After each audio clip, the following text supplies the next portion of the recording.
आम प्रैक्टिस सेट्र प्रथम प्रश्न भी सीधासळख एहा सह जड़ित। अच्छा प्रश्नटी कौन कहूची प्रश्नटी हेला गोटिए स्थानीय किंबा सीमित नेटवर्क जोंठिरे तथ्य केवल सेही व्यक्तिगत नेटवर्क भितरे ही उपलब्ध हुए ताकू कौन कुहा जाए। आउ एठी चारोटी विकल्प अछि।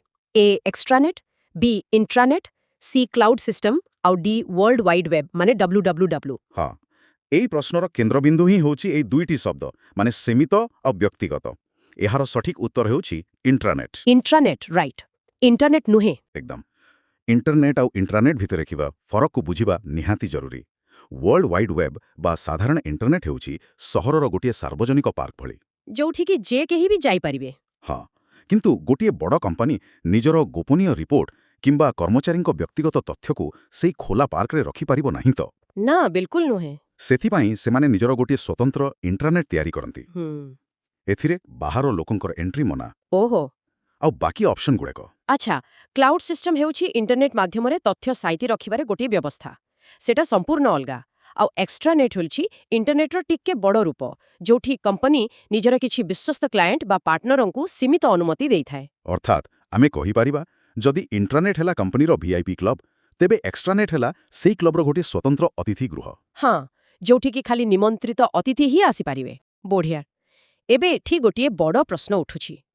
एही वीआईपी क्लब बा नेटवर्क भितरकू गोटिए कंप्यूटर प्रवेश करिबो केमिति? माने कंप्यूटर पाखरे तो कौनसी परिचय पत्र न थाए। सत कथा। एहार उत्तर आम प्रैक्टिस सेट्र तृतीय प्रश्न लुचि रही। आमे द्वितीय प्रश्न को जिबा आगरु आसंतु टिके एहा उपरे नजर पकाइबा। निश्चय। प्रश्नटी हेला कंप्यूटर को कंप्यूटर नेटवर्क सहित जोड़िबा पई केउटी व्यवहार करा जाए। ऑप्शन गुड़ाका हेला network interface card, network integrity card, network information connection और नेटवर्क इन्फॉर्मेशन कार्ड। एठी देखंतु ऑप्शन गुडी को केमिति इच्छा करी लोकों को कंफ्यूज करिबा पई समान धरणर शब्द व्यवहार करछंती। हाँ सब गुड़ाक एनआईसी बढ़िया सुबुछि। हेले प्रकृत हार्डवेयर र नाम होची नेटवर्क इंटरफेस कार्ड बा एनआईसी माने कंप्यूटर खाली डिजिटल डाटा बा 0 और 1 बुझी पारे। अच्छा किंतु नेटवर्क केबल भितर देई डाटा इलेक्ट्रिक सिग्नल बा लाइट वेव आकार रे जाए। तेणु एनआईसी रो मुख्य काम हेला सेई डिजिटल तथ्य को सिग्नल रे कन्वर्ट करिबा। आउ नेटवर्क रु आसुथिबा सिग्नल को पुणी डिजिटल डाटा रे परिणत करिबा ना। बिल्कुल एटा नथिले कंप्यूटर नेटवर्क सह कथाबार्ता ही करि परिबा नाही। माने एटा पूरा गोटे अनुवादक बा ट्रांसलेटर भली काम करूची जेमिति जणे ओडिया जानिछंती आउ जणे खाली जापानी भाषा जानिछंती। हाँ हाँ तांको भितरे कथा हेबाकू मझिरे जाने ट्रांसलेटर दरकार। सेही काम एनआईसी करूची। ता छोड़ा आमे आम मोबाइल फोन रे लागुथिबा सिम कार्ड कथा भी भाबी परिबा। फोन जेते दामिकिया हेले भी सिम कार्ड बिना सेटा नेटवर्क सह जोड़ी होई परिबो नाही। एकदम बढ़िया उदाहरण एटा। तबे मोर गोटे डाउट अछि एई सबु कार्ड आउ चिप गुडी को एत्ते छोटो हे कि भी एत्ते पावरफुल केमथि हेले। एहार उत्तर आम सेटर द्वितीय प्रश्न रे अछि। अच्छा प्रश्न नंबर 2 थिला जे लार्ज स्केल इंटीग्रेशन बा एलएसआई शब्दटी कहा सहित संपर्कित। विकल्प गुडी को थिला हार्ड डिस्क, एसएमपीएस, चिप आउ मॉनिटर। आउ एठी उत्तर होउची सीधा सड़क चिप बा सेमीकंडक्टर चिप। आपण जानिथिबे आगो काल रे कंप्यूटर गुडी को गुटिया बड़ रूम समान थिला। हाँ से वैक्यूम ट्यूब सबु लागु थिला जोथिरे। हाँ तापरे ट्रांजिस्टर आसिला हेले असल मैजिक सेते बेले हेला जेतेबेले वैज्ञानिक माने गुटिया छोटिया सिलिकन खंड उपरे हजार हजार ट्रांजिस्टर को एकाठरे खंजी देले। ओहो माने एत्ते छोटो जगारे हजारे हजार। आज्ञा आउ एई टेक्निक को ही लार्ज स्केल इंटीग्रेशन बा एलएसआई कहा जाए।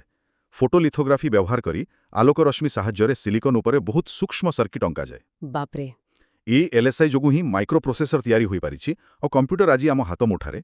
बाकी जो ऑप्शन थिला हार्ड डिस्क बा एसएमपीएस सेगुड़ा का स्टोरेज बा पावर पाई काम करे।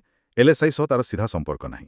वास्तव में एटा कौनसी जादूठारु कम नुहे जे लक्ष लक्ष सर्किट गोटे नख आकार चिप भितरे काम करूछंती। हाँ टेक्नोलोजी रो कमाल एटा। अच्छा वर्तमान आमे जानिगले जे हार्डवेयर नेटवर्क सह केमिति जोड़ी हुए और चिप केमिति तैयारी हुए किंतु ए कंप्यूटर गुडी को प्रकृत रे काम किपरि करंती। प्रैक्टिस सेटर चतुर्थ प्रश्न ए मूलदुआ उपरे आधारित। प्रश्नटा कोन थिला? प्रश्नटी कंप्यूटर रो कार्य करिवार सठिक क्रम बाछिबाकू कहूछि। ऑप्शन गुडी करे इनपुट, आउटपुट आउ प्रोसेसिंग रो अलगा अलगा सीक्वेंस बा क्रम दिया जाइछि। देखंतु कंप्यूटर रो काम करिवार खाली गोटी ही स्टैंडर्ड क्रम अछि जहाकू आईपीओ साइकिल बा इनपुट प्रोसेसिंग आउटपुट कहा जाए। माने कंप्यूटर निजे आडू किछि भी भाबी पारेनी तो? बिल्कुल नहीं। प्रथमे यूजर कीबोर्ड बा माउस देई किछि डाटा दियंती सेटा हला इनपुट। तापरे सेई जो शक्तिशाली एलएसआई चिप बा सीपीयू से सेई डाटा को ग्रहण करे और ता उपरे गणना करे सेटा हला प्रोसेसिंग। हाँ आउ शेषरे प्रोसेसिंग रो जहा रिजल्ट बाहरे ताहा मॉनिटर बा प्रिंटर रे देखा जाए जहा आउटपुट अटे। ଏହାକୁ ଯଦି ଆମେ ସରଳ ଭାବରେ ବୁଝିବା, ଏଇଟା ଠିକ୍ ଗୋଟିଏ ରୋଷେଇ ଘରର ପ୍ରଣାଳୀ ଭଳି ଲାଗୁଛି ମୋତେ। ଆଚ୍ଛା, କେମିତି? ଧରାଯାଉ ଆମକୁ ଗୋଟିଏ ସ୍ୱାଦିଷ୍ଟ ତରକାରୀ ବନେଇବାର ଅଛି। ପ୍ରଥମେ ବଜାରରୁ ଯୋଉ କଞ୍ଚା ପରିବା ଆଉ ମସଲା ଆସିଲା, ସେଟା ହେଲା ଇନପୁଟ୍। ହଁ। ତାପରେ ରୋଷେଇଆ ସେ ପରିବାକୁ କାଟି, ଚୁହ୍ଲିରେ ବସାଇ, ଗରମ କରିବା ଆଉ ଗୋଳାଇବା ପ୍ରକ୍ରିୟା ହେଲା ପ୍ରୋସେସିଂ। ଏଠି ଆମର ସିପିୟୁ ସେ ରୋଷେଇଆ ଭଳି କାମ କରୁଛି। ବାଃ, ବହୁତ ବଢ଼ିଆ। ଆଉ ଶେଷରେ ଯେତେବେଳେ ପ୍ରସ୍ତୁତ ଖାଦ୍ୟ ଟେବଲ ଉପରକୁ ଆସେ, ତାହା ହେଉଛି ଆଉଟପୁଟ୍। ଖାଲି କଞ୍ଚା ପରିବାକୁ ତ ଆମେ ଖାଇପାରିବା ନାହିଁ, ସେଥିପାଇଁ ପ୍ରୋସେସିଂ ନିହାତି ଦରକାର। ଏଇଟା ଗୋଟେ ପରଫେକ୍ଟ ତୁଳନା। ବିନା ଇନପୁଟ୍ରେ ପ୍ରୋସେସିଂ ଆରମ୍ଭ ହେବ ନାହିଁ, ଆଉ ବିନା ପ୍ରୋସେସିଂରେ ଆମକୁ ଦରକାରୀ ଆଉଟପୁଟ୍ ମିଳିବ ନାହିଁ। ହଁ ତ, ତେବେ ଏ ଆଉଟପୁଟ୍କୁ ଦେଖିବା ପାଇଁ ଆମକୁ ଗୋଟିଏ ସ୍କ୍ରିନ୍ ବା ମନିଟର ଦରକାର ପଡ଼େ। ଏହି ସମ୍ପର୍କରେ ଷଷ୍ଠ ପ୍ରଶ୍ନଟି ଅତ୍ୟନ୍ତ କୌତୂହଳପୂର୍ଣ୍ଣ। କ'ଣ ଅଛି 6 ନମ୍ବର ପ୍ରଶ୍ନରେ? ପ୍ରଶ୍ନ ପଚାରୁଛି କି କମ୍ପ୍ୟୁଟର ମନିଟରରେ ଏଇମାନଙ୍କ ଭିତରୁ କେଉଁଟି ଗୋଟିଏ ଡିସ୍ପ୍ଲେ ଟେକ୍ନୋଲୋଜି ନୁହେଁ? ଅପସନ୍ ହେଲା ଏଲ୍ସିଡି, ଟିଏଫ୍ଟି, ସିଆର୍ଟି ଆଉ ଏମ୍ଆର୍ଟି। ଏଠି ସବୁଗୁଡ଼ାକୁ ଦେଖିବାକୁ 3ଟି ଇଂରାଜୀ ଅକ୍ଷରର ସର୍ଟ ଫର୍ମ ଭଳି ଲାଗୁଛି। ହଁ, ଟିକେ କନଫ୍ୟୁଜିଂ ଅଟେ। ପରୀକ୍ଷା ପ୍ରଶ୍ନପତ୍ରଗୁଡ଼ିକରେ ଏମିତି ହିଁ ହୁଏ। ଏଠାରେ ଏମ୍ଆର୍ଟି ବୋଲି କୌଣସି ଡିସ୍ପ୍ଲେ ଟେକ୍ନୋଲୋଜି କମ୍ପ୍ୟୁଟର ଜଗତରେ ହିଁ ନାହିଁ। ଆଚ୍ଛା, ତେଣୁ ଡି ହେଉଛି ସଠିକ୍ ଉତ୍ତର। ହଁ, କିନ୍ତୁ ବାକି 3ଟି ପ୍ରକୃତ ପ୍ରଯୁକ୍ତିବିଦ୍ୟା। ଆପଣଙ୍କର ମନେଥିବ ପୁରୁଣା ଦିନରେ ଯୋଉ ବଡ଼ ବଡ଼ ଡବା ଭଳି ମନିଟର ଥିଲା। ହଁ ହଁ, ସେ ଯେଉଁ ପଛଆଡ଼କୁ ବହୁତ ବାହାରିଥାଏ। ସେଇଟା ହେଉଛି ସିଆର୍ଟି ବା କ୍ୟାଥୋଡ୍ ରେ ଟ୍ୟୁବ୍। ତା ଭିତରେ ଗୋଟିଏ ଇଲେକ୍ଟ୍ରନ୍ ଗନ୍ ଥାଏ, ଯାହା ସ୍କ୍ରିନ୍ ପଛପଟୁ ରଶ୍ମି ଫୋପାଡ଼ି ଆଲୋକ ତିଆରି କରେ। ତାପରେ ଆସିଲା ଏଲ୍ସିଡି, ଲିକ୍ୱିଡ୍ କ୍ରିଷ୍ଟାଲ ଡିସ୍ପ୍ଲେ। ଏକଦମ। ଏଥିରେ 2ଟି ପ୍ୟାନେଲ ମଝିରେ ଗୋଟେ ତରଳ ପଦାର୍ଥ ଥାଏ। ବିଦ୍ୟୁତ୍ ପ୍ରବାହ ହେଲେ ସେହି ତରଳ ପଦାର୍ଥର କ୍ରିଷ୍ଟାଲଗୁଡ଼ିକ ଘୂରିଯାନ୍ତି ଆଉ ରଙ୍ଗୀନ ଚିତ୍ର ଦେଖାଯାଏ। ମାନେ ସ୍କ୍ରିନ୍ ଭିତରେ ପ୍ରକୃତରେ ତରଳ ପଦାର୍ଥ ଥାଏ। ୱାଃ, ଆଉ ଏଇ ଟିଏଫ୍ଟିଟା କ'ଣ? ଟିଏଫ୍ଟି ବା ଥିନ୍ ଫିଲ୍ମ ଟ୍ରାଞ୍ଜିଷ୍ଟର ହେଉଛି ଏଲ୍ସିଡିର ଟିକେ ଆଡଭାନ୍ସ ରୂପ। ଏଥିରେ ପ୍ରତିଟି ପିକ୍ସେଲକୁ କଣ୍ଟ୍ରୋଲ କରିବା ପାଇଁ ଅଲଗା ଟ୍ରାଞ୍ଜିଷ୍ଟର ଥାଏ, ଯାହା ଚିତ୍ରକୁ ଆହୁରି ସ୍ପଷ୍ଟ କରିଦିଏ। ବହୁତ ବଢ଼ିଆ। କାଚ ଭିତରେ ଥିବା ତରଳ ପଦାର୍ଥ କେମିତି ଆମକୁ ହାଇ ଡେଫିନେସନ୍ ସିନେମା ଦେଖାଉଛି, ଶୁଣିବାକୁ ମଜା ଲାଗୁଛି। ଏବେ ଆମେ ମନିଟରରୁ ନଜର ହଟାଇ ଟିକେ ଇଣ୍ଟରନେଟ୍ ବ୍ରାଉଜିଂ ଆଡ଼କୁ ଯିବା। ହଁ, ପଞ୍ଚମ ପ୍ରଶ୍ନ ବୋଧେ ସେଇ ବିଷୟରେ ଅଛି। ଆଜ୍ଞା, ପ୍ରଶ୍ନଟି ହେଲା କ୍ଲାଏଣ୍ଟ କମ୍ପ୍ୟୁଟରରେ ସେଭ୍ ହୋଇଥିବା ଛୋଟ ଫାଇଲ୍ ଯାହା କ୍ଲାଏଣ୍ଟ ଆଉ ୱେବସାଇଟ୍ ବିଷୟରେ ତଥ୍ୟ ରଖେ, ତାହାକୁ କ'ଣ କୁହାଯାଏ? ଅପସନ୍ ଅଛି କୁକିଜ୍, କ୍ୟାଚେ, ୱେବଲଗ୍ ଆଉ ସର୍ଭର। ସେଇ ଛୋଟ ଫାଇଲଗୁଡ଼ିକୁ କୁକିଜ୍ ବୋଲି କୁହାଯାଏ। ୟା ପଛରେ ଗୋଟେ ବହୁତ ବଡ଼ ଟେକ୍ନିକାଲ କାରଣ ଅଛି। ମାନେ ଇଣ୍ଟରନେଟ୍ର ଯେଉଁ ମୂଳ ପ୍ରୋଟୋକଲ୍ HTTP, ତାର ନିଜର କୌଣସି ସ୍ମୃତି ଶକ୍ତି ନଥାଏ। ସ୍ମୃତି ଶକ୍ତି ନଥାଏ? ମାନେ ସେ ଭୁଲିଯାଏ ସବୁ? ପ୍ରତିଥର ଆପଣ ଯେତେବେଳେ କୌଣସି ୱେବସାଇଟ୍ ଖୋଲନ୍ତି, ସର୍ଭର ଭାବେ ଆପଣ ଜଣେ ନୂଆ ଲୋକ। ଏଇ ଯେଉଁ ଆମନେସିଆ ବା ଭୁଲିଯିବା ରୋଗ, ତାକୁ ଦୂର କରିବା ପାଇଁ ହିଁ କୁକିଜ୍ର ଉଦ୍ଭାବନ ହୋଇଥିଲା। ଆଚ୍ଛା। ଏହା ଗୋଟିଏ ଛୋଟ ଟେକ୍ସଟ ଫାଇଲ୍, ଯାହା ୱେବସାଇଟ୍ ଆମ କମ୍ପ୍ୟୁଟରରେ ସେଭ୍ କରିଦିଏ। ପରେ ଯେତେବେଳେ ଆମେ ସେହି ସାଇଟ୍କୁ ପୁଣି ଯାଉଁ, ବ୍ରାଉଜର ସେହି କୁକିଜ୍କୁ ଦେଖାଇ କହେ, ଦେଖ, ଏଇ ବ୍ୟକ୍ତି ପୂର୍ବରୁ ଆସିଥିଲେ ଆଉ ତାଙ୍କୁ ଡାର୍କ ମୋଡ୍ ପସନ୍ଦ। ଓହୋ, ତେଣୁ ଆମେ ଅନଲାଇନ୍ ସପିଂ କଲାବେଳେ କାର୍ଟରେ କିଛି ପକାଇ ଦେଇ ଭୁଲିଗଲେ ବି 2 ଦିନ ପରେ ସେଇ ଜିନିଷଗୁଡ଼ିକ କାର୍ଟରେ ସେମିତି ସୁରକ୍ଷିତ ଥାଏ। ଏକଦମ ଠିକ୍ ଧରିଛନ୍ତି। ଆମକୁ ଲାଗେ ୱେବସାଇଟ୍ ବହୁତ ସ୍ମାର୍ଟ, କିନ୍ତୁ ପ୍ରକୃତରେ ସେ ଖାଲି ଆମରି ହାର୍ଡ ଡିସ୍କରେ ଥିବା ଟେକ୍ସଟ ଫାଇଲ୍କୁ ପଢ଼ୁଥାଏ। ହେଲେ ଏଥିରେ ଗୋପନୀୟତା ବା ପ୍ରାଇଭେସିରେ ବି କଥା ଆସୁଛି ନା? ହଁ ତ। ମାନେ ଆମ ବିନା ଜାଣତରେ ୱେବସାଇଟ୍ଗୁଡ଼ିକ ଏମିତି ଫାଇଲ୍ ରଖି ଆମ ଗତିବିଧି ଉପରେ ତ ନଜର ରଖିପାରିବେ? ନିଶ୍ଚିତ ଭାବେ। ଆଉ ସେଇଥିପାଇଁ ତ ଆଜିକାଲି ଇଣ୍ଟରନେଟ୍ ଆଇନ ଅନୁସାରେ ଯେକୌଣସି ୱେବସାଇଟ୍କୁ କୁକିଜ୍ ବ୍ୟବହାର କରିବା ଆଗରୁ ଆମର ଅନୁମତି ନେବାକୁ ପଡ଼ୁଛି। କୁକିଜ୍ ଆମ ସୁବିଧା ପାଇଁ ଥିଲା, କିନ୍ତୁ ତାର ମିସ୍ୟୁଜ୍ ବି ହୋଇପାରେ। ବୁଝିଲି।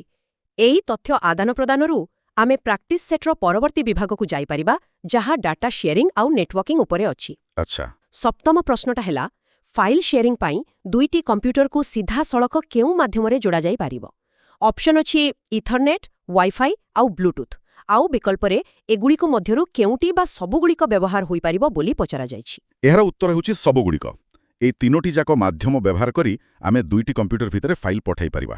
ହେଲେ ସେଗୁଡ଼ିକର କ୍ଷମତା ତ ଅଲଗା ଅଲଗା ଥିବ। ହଁ, ଇଥରନେଟ୍ ହେଉଛି ଗୋଟେ ଫିଜିକାଲ କେବଲ୍, ତେଣୁ ସେଇଟା ସବୁଠୁ ଫାଷ୍ଟ ଆଉ ସିକ୍ୟୁର।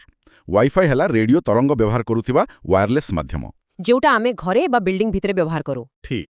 ଆଉ ବ୍ଲୁଟୁଥ୍ ବି ରେଡିଓ ତରଙ୍ଗ ବ୍ୟବହାର କରେ, କିନ୍ତୁ ସେଟା ଖାଲି ଅଳ୍ପ ଦୂରତା, ମାନେ 30-40 ଫୁଟ ଭିତରେ ଛୋଟ ଫାଇଲ୍ ପଠାଇବା ପାଇଁ ଡିଜାଇନ୍ କରାଯାଇଛି। ତେଣୁ ଆମର ଯେମିତି ଆବଶ୍ୟକତା, ଆମେ ସେମିତି ମାଧ୍ୟମ ବାଛିପାରିବା। ଏକଦମ। ଆଉ ଯେତେବେଳେ ଏମିତି ଅନେକଗୁଡ଼ିଏ କମ୍ପ୍ୟୁଟର ଏକାଠି ଯୋଡ଼ି ହୋଇଯାନ୍ତି, ସେମାନେ ଗୋଟେ ନେଟୱାର୍କ ତିଆରି କରନ୍ତି। ଅଷ୍ଟମ ପ୍ରଶ୍ନ ଠିକ୍ ଏହି ବିଷୟରେ ହିଁ ଅଛି। ଏକ ନେଟୱାର୍କରେ ଥିବା ଇଣ୍ଟରକନେକ୍ସନ୍ ପଏଣ୍ଟ ବା ସଂଯୋଗ ବିନ୍ଦୁକୁ କ'ଣ କୁହାଯାଏ? ଅପସନ୍ କ'ଣ ଅଛି? ପ୍ରୋଟୋକଲ୍, ନୋଡ୍ସ, କ୍ଲାଏଣ୍ଟ ଆଉ ବସ୍। ଏହାର ସଠିକ୍ ଉତ୍ତର ହେଉଛି ନୋଡ୍ସ। ଏଟାକୁ ବୁଝିବାକୁ ହେଲେ ନେଟୱାର୍କର ଗୋଟିଏ ମ୍ୟାପ୍ କଥା ଭାବନ୍ତୁ। ନେଟୱାର୍କ ସହ ଯୋଡ଼ି ହୋଇଥିବା ପ୍ରତ୍ୟେକ ଡିଭାଇସ୍, ମାନେ ଯେମିତିକି କମ୍ପ୍ୟୁଟର କିମ୍ବା ପ୍ରିଣ୍ଟର ହେଲା। ହଁ, ସେ ସବୁ ଗୋଟିଏ ଗୋଟିଏ ନୋଡ୍ ଅଟନ୍ତି। ଯେତେବେଳେ ଗୋଟିଏ ଫାଇଲ୍ ନେଟୱାର୍କରେ ଯାଏ ସେଟା ଛୋଟ ଛୋଟ ଡାଟା ପ୍ୟାକେଟରେ ଭାଙ୍ଗିଯାଏ ଆଉ ଏହି ପ୍ୟାକେଟଗୁଡ଼ିକୁ ଗୋଟିଏ ନୋଡ୍ରୁ ଅନ୍ୟ ନୋଡ୍କୁ ଡେଇ ଡେଇ ତାଙ୍କ ଡେଷ୍ଟିନେସନରେ ପହଞ୍ଚନ୍ତି। ବା ଏଟା କି ଗୋଟିଏ ବ୍ୟସ୍ତବହୁଳ ସହରର ରାସ୍ତା ନେଟୱାର୍କ ଭଳି ଲାଗୁଛି। ମାନେ ସହରର ବିଭିନ୍ନ ଛକଗୁଡ଼ିକ ହେଉଛି ଗୋଟିଏ ଗୋଟିଏ ନୋଡ୍ସ। ହଁ, ଏକଦମ ପରଫେକ୍ଟ ଏକ୍ଜାମ୍ପଲ। ଯଦି କୌଣସି କାରଣରୁ ଗୋଟିଏ ଛକରେ ଟ୍ରାଫିକ୍ ଜାମ୍ ହୁଏ କି ରାସ୍ତା ବନ୍ଦ ଥାଏ, ତେବେ ଗାଡ଼ିଗୁଡ଼ିକ ମାନେ ଆମର ଡେଟା ପ୍ୟାକେଟଗୁଡ଼ିକ ଅନ୍ୟ ଗୋଟିଏ ବିକଳ୍ପ ରାସ୍ତା ଦେଇ ପଳାନ୍ତି। ଏଇ ନୋଡ୍ଗୁଡ଼ିକ ନେଟୱାର୍କକୁ ନମନୀୟ କରିବାରେ ସାହାଯ୍ୟ କରନ୍ତି ତାହେଲେ। ସମ୍ପୂର୍ଣ୍ଣ ସଠିକ୍। ପ୍ରତିଟି ନୋଡ୍ ନିଜ ପାଖକୁ ଆସୁଥିବା ଡାଟାକୁ ଗ୍ରହଣ କରେ, ତାର ଆଡ୍ରେସ୍ ବା ଠିକଣା ପଢ଼େ ଆଉ ତାକୁ ସଠିକ୍ ଦିଗରେ ପଠାଇଦିଏ। ଏବେ ପ୍ରଶ୍ନ ହେଉଛି, ଏଇ ନୋଡ୍ଗୁଡ଼ିକ ମାଧ୍ୟମରେ କେଉଁ ପ୍ରକାରର ଫାଇଲ୍ ଯାଉଛି? ହଁ, ସେଇଟା ଆମର ନବମ ପ୍ରଶ୍ନରୁ ଜଣାପଡ଼ିବ। ଏଇ ପ୍ରଶ୍ନଟା ଟିକେ ଭିନ୍ନ ଧରଣର, ଏକଦମ ଲଜିକାଲ ରିଜନିଂ ଭରି। ପ୍ରଶ୍ନ ହେଲା, ଭିନ୍ନଟିକୁ ବାଛ ବା ଅଡ୍ ୱାନ୍ ଆଉଟ୍। 4ଟି ଫାଇଲ୍ ଏକ୍ସଟେନସନ୍ ଦିଆଯାଇଛି, .doc, .txt, .xls ଆଉ .rtf। ଆଚ୍ଛା, ଏଇଠି ଉତ୍ତର ଦେବା ପାଇଁ କମ୍ପ୍ୟୁଟର ପ୍ରୋଗ୍ରାମରର ପ୍ରକାରଭେଦ ଜାଣିବା ନିହାତି ଜରୁରୀ। ଏଥିରୁ ଭିନ୍ନଟି ହେଉଛି .xls।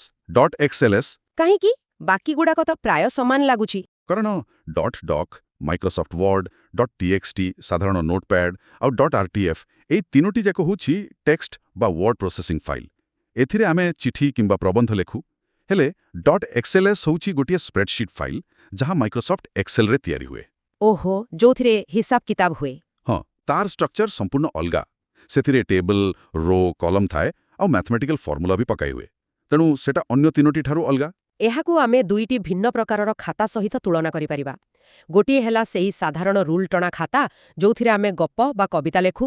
ହଁ, ଆଉ ଗୋଟିଏ ହେଲା ବର୍ଗାକାର ବକ୍ସ ଥିବା ଗଣିତ ଖାତା, ଯୋଉଥିରେ ଆମେ ନମ୍ବର ପକାଇ ହିସାବ କରୁ। .xls ହେଉଛି ଆମର ସେହି ଗଣିତ ଖାତା। ଏକଦମ ବଢ଼ିଆ ଭାବରେ ବୁଝାଇଲେ ଆପଣ। ତେବେ ଏବେ ଆମେ ଆଲୋଚନାର ଏକଦମ ଶେଷ ପର୍ଯ୍ୟାୟରେ ପହଞ୍ଚିଗଲେଣି। ଦଶମ ପ୍ରଶ୍ନଟା କୌଣସି ହାର୍ଡୱେର କିମ୍ବା ସଫ୍ଟୱେର ବିଷୟରେ ନୁହେଁ। ଏହା ନେଟୱାର୍କରେ ହେଉଥିବା ଆଚରଣ ବିଷୟରେ ଅଛି। ଆଚ୍ଛା, ପଢ଼ନ୍ତୁ ପ୍ରଶ୍ନଟା। କମ୍ପ୍ୟୁଟର ଦୁନିଆରେ କପିରାଇଟ୍ ଥିବା ଜିନିଷର ବିନା ଅନୁମତିରେ କପି ଆଉ ବଣ୍ଟନ କରିବାକୁ କ'ଣ କୁହାଯାଏ? ଅପସନ୍ ହେଲା ସ୍ପୁଫିଂ, ୟୁଲା, ପାଇରେସି ଆଉ ହ୍ୟାକିଂ। ସୂତ୍ରରୁ ଆସିଥିବା ଏହି ପ୍ରଶ୍ନର ସଠିକ୍ ଉତ୍ତର ହେଉଛି ପାଇରେସି। କମ୍ପ୍ୟୁଟର ନୈତିକତା ନିୟମରେ ପାଇରେସି ଗୋଟିଏ ବହୁତ ବଡ଼ ଅପରାଧ। ଲୋକେ ପ୍ରାୟତଃ ପାଇରେଟେଡ୍ ଫିଲ୍ମ କଥା କହନ୍ତି ନା? ହଁ, ଯେତେବେଳେ କେହି ବହୁତ ପରିଶ୍ରମ କରି ଗୋଟିଏ ସଫ୍ଟୱେର ବା ଫିଲ୍ମ ବନାନ୍ତି, ତାର କପିରାଇଟ୍ ତାଙ୍କରି ପାଖରେ ଥାଏ। ତାକୁ ନ କିଣି ଅବୈଧ ଭାବରେ କପି କରିବା ଆଉ ମାଗଣାରେ ବାଣ୍ଟି ଦେବା ହେଉଛି ପାଇରେସି। ଅନେକ ସମୟରେ ଲୋକେ ହ୍ୟାକିଂ ଓ ପାଇରେସିକୁ ଗୋଟିଏ ବୋଲି ଭାବନ୍ତି। ହଁ, ସେ କନଫ୍ୟୁଜନ୍ ତ ରହେ। ମୁଁ ଯେତେଦୂର ବୁଝିଛି, ହ୍ୟାକିଂ ହେଉଛି ଟେକ୍ନିକାଲ ଅନୁପ୍ରବେଶ, ମାନେ କାହାର ସିକ୍ୟୁରିଟି ସିଷ୍ଟମକୁ ଭାଙ୍ଗି ଭିତରକୁ ପଶିବା ଆଉ ଡେଟା ଚୋରି କରିବା।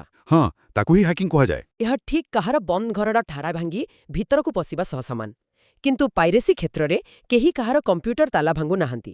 ସେମାନେ ଖାଲି ଗୋଟିଏ ଡିଜିଟାଲ ଜିନିଷର ଫଟୋକପି କରି ବାଣ୍ଟୁଛନ୍ତି, ଯେମିତିକି ଗୋଟିଏ ବହି କିଣି ତାର ଜେରକ୍ସ କରି ବିକିବା। ଏଠି ଚୋରି ବୌଦ୍ଧିକ ସମ୍ପତ୍ତିର ହେଉଛି। ଏକଦମ ସଠିକ୍ କଥା କହିଲେ। ଆଉ ବାକି ଯେଉଁ ଅପସନ୍ ଥିଲା ସ୍ପୁଫିଂ, ସେଥିରେ ଜଣେ ନିଜର ପରିଚୟ ଲୁଚାଇ ଅନ୍ୟ କାହାର ଆଇଡେଣ୍ଟିଟି ନେଇ ନେଟୱାର୍କରେ ପଶିବାକୁ ଚେଷ୍ଟା କରେ। ଆଉ ୟୁଲାଟା କ'ଣ? ULA ବା ଏଣ୍ଡ ୟୁଜର ଲାଇସେନ୍ସ ଏଗ୍ରିମେଣ୍ଟ ହେଉଛି ସେହି ଲିଗାଲ ଚୁକ୍ତି ଯାହାକୁ ଆକ୍ସେପ୍ଟ କଲେ ହିଁ ଆମେ କୌଣସି ସଫ୍ଟୱେର ବ୍ୟବହାର କରିପାରିବା। ଆଚ୍ଛା।